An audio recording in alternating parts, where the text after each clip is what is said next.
All right, let's talk about one of the biggest, most exciting questions in all of technology. How in the world are we actually going to build artificial general intelligence? Today, we're going to pull back the curtain and demystify the technical roadmap. We'll move past all the hype and look at the real, multi-layered blueprint that researchers are following step by step to create a true thinking machine.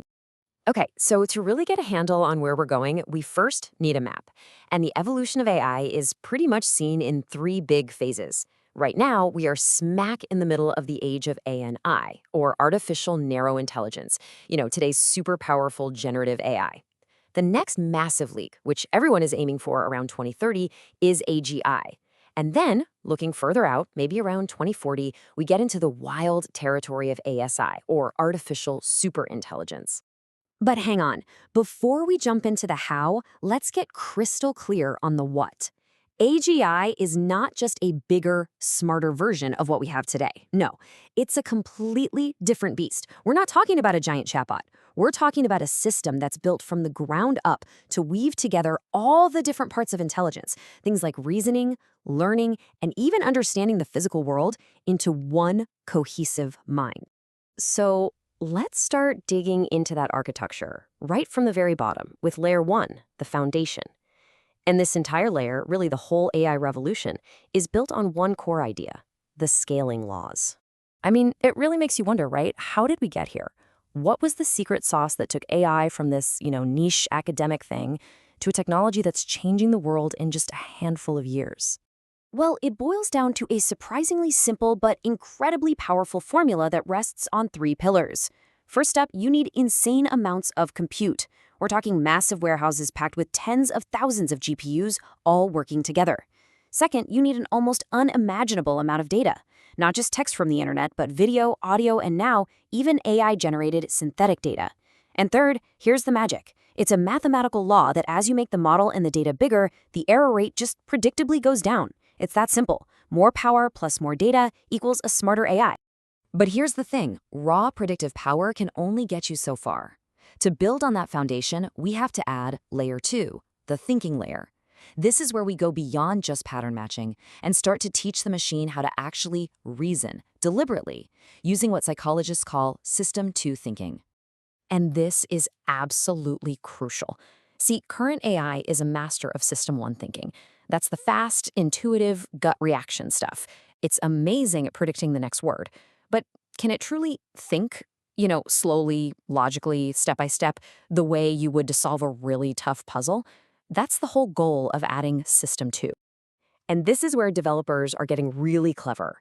They're teaching AI not just to spit out an answer, but to actually find the best path to get to that answer, using things like chain of thought. They're building in a kind of self-reflection, where the AI can simulate a bunch of different outcomes to figure out the best one. And they're even creating these self-improvement loops, where the AI literally becomes its own coach, rewarding itself for doing better work. Okay, so now our AI can scale up and it can reason. But right now, it's kind of like a brain in a jar. So next, we have to connect that digital brain to the real world. That's layer three, the world model. And it's all about teaching AI about the basic laws of reality. Just think about it for a second. To be truly intelligent, an AI has to get all the stuff we take for granted, like gravity or momentum or cause and effect. It has to just know that dropping an apple is a completely different situation from dropping a feather. How on earth do you teach that to a machine that's only ever read text? Well, the key is to get it to think beyond just language. So instead of just training it to predict the next word in a sentence, researchers are now training AI to predict the next frame in a video.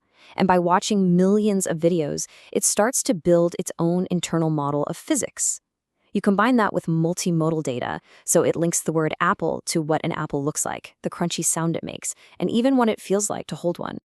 We are getting so close to the top of this AGI pyramid. We've got scale, we've got reasoning, we've got a world model.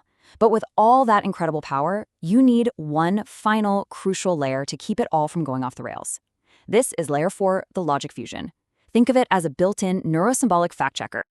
Because we've all seen this, haven't we? An AI just confidently inventing facts out of thin air. We call it hallucinating, and it's one of the biggest problems with today's systems. So the billion-dollar question is, how do we build a safety rail that stops the AI from just making stuff up?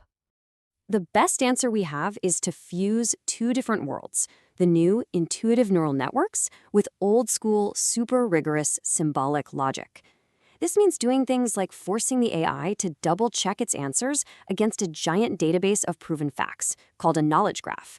And it means using an outside system to actually verify if its reasoning is logically and mathematically sound, giving it a hard box stop against falsehoods. So let's put this all together. What's so cool about this slide is how it lays out the whole journey side by side. You can really see the massive leap we need to make in these four key areas.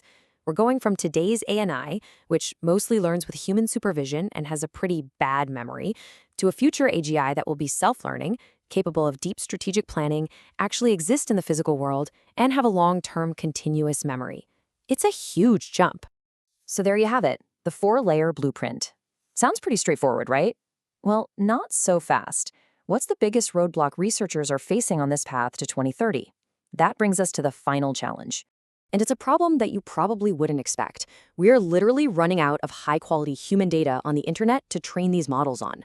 To keep getting smarter, AI needs more fuel. And this is forcing a huge pivot toward what's called self-supervised learning, where the AI has to learn how to generate its own training data.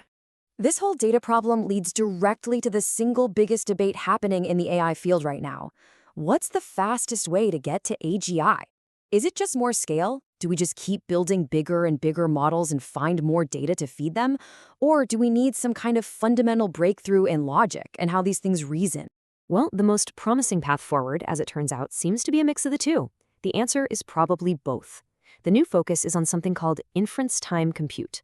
Basically, this means combining that massive scale with much more sophisticated reasoning that happens in the exact moment the AI is thinking about your prompt. It's about making the AI not just bigger, but also able to think a lot harder when it really needs to. And that ultimately leaves us with the final question. As we follow this blueprint and get closer and closer to that 2030 milestone, the biggest challenge isn't really about engineering anymore. It becomes something much more profound. And it's a question not for the developers, but for every single one of us. When it finally arrives, how will we face the thinking machine?